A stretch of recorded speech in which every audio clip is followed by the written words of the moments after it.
3 days in the mountains of Snowdonia, training for Ultra-Trail Snowdonia 100 miler. But this trip didn't start well. I lost my watch before leaving the house.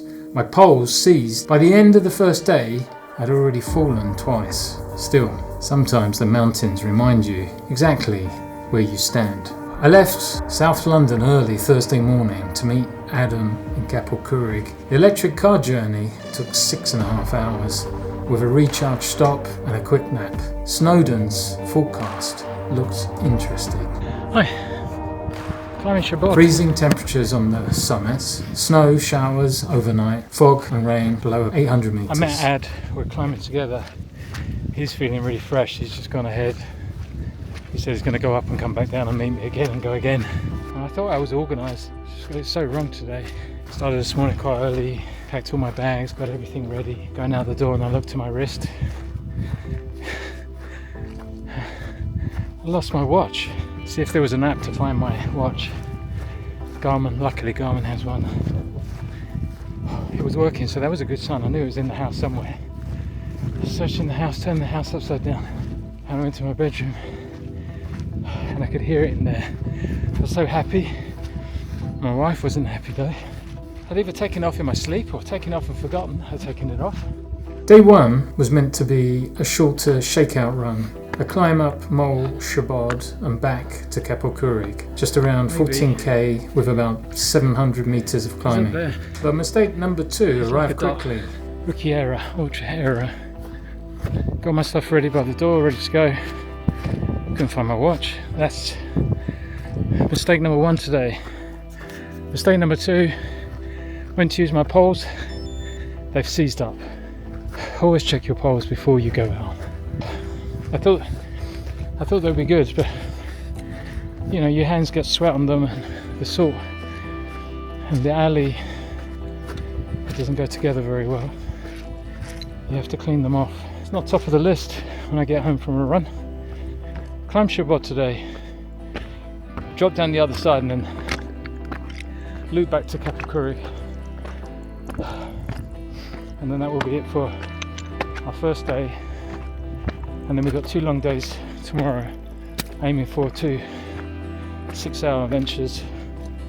We'll see how that goes though. Sort my poles out tonight. Either they're going to be fixed or they're going to be broken. Yeah, controversy about UTS 100k that changed the route. I think it's for environmental reasons. It's like the 100-mile route hasn't changed, maybe a little bit. Like we're not going to be going down Devil's Kitchen, which is a really nice part of the course, which is a shame, but if they need to look after the environment, then that's what it is. Ad came down again. He's on his second climb. Still looking really strong. The summit was unusually calm. Clouds, dramatic clouds, rolling across the peaks, and rain moving in fast. The descent was technical, and the rain got heavy quickly. Streams appeared in the trail, rocks became slick, and that grass started causing problems. I slipped twice on flattened wet grass, both times landing on my right hip. My second fall triggered my Garmin emergency beacon, which also ended the activity. 3 hours later, we were back at the cars, completely soaked. My hip was bruised, and after the earlier long drive, my mood matched the weather.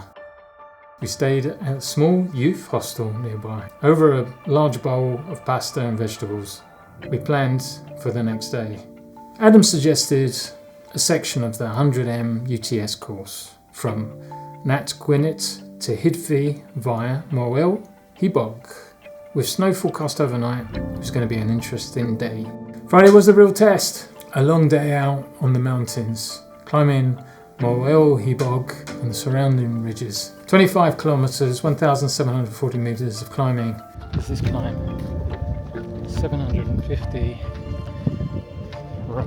Weather at the top looks a bit gnarly. Peak forecast is like -3 and snow. But that's at Snowdon. So this one's lower. I think the freezing point's around 900 metres. so it shouldn't be any snow. More likely will just be in the clouds. The good news, after having a lot of food yesterday, massive bowl of pasta, I started working on my poles and I managed to get them, free them up. They had an urn with hot water, and I just ran the water inside the poles. Seemed to free them up. Well, I still use pliers and a cloth, twist them. Now they're fine. Trick I've learned since then is to always store my poles fully extended. How are you feeling? Yeah, good. Yeah, not too bad at all. A little bit chilly now, but After the falls the previous day, I was more cautious. My VJ shoes are incredibly comfortable and very grippy, except on wet long grass, and Snowdonia has plenty of that. The ridge sections were exposed in places, some areas with no fall zones. Those moments always test the nerves at first, but once you find your rhythm, it becomes more exciting. Adam was strong on the climbs, so he would go ahead and he'd have an extra rest when needed. By the time we reached Fidvi, or you might pronounce it Radu, I was tired. Since the Arc of Attrition, I've been lacking confidence. I'm still lacking a little bit of confidence after Arc. I feel like something's going to break all the time. But we managed. It wasn't particularly fast, but got around. And that builds confidence, and that's what I really needed. There's a water. Saturday morning brought clear skies. Had a good night's sleep. Unlike Friday night where we had a guy snoring, I was pushed to get warm pretty quickly. We climbed Snowdon via Fidvi path, then descended the Ranger's path. The jelly legs here. 15k, around 1,000 meters of climbing, and finally a bit of sunshine. After 3 days in the mountains, I was tired for sure, but something had changed. Confidence was returning. My perception of effort had shifted again.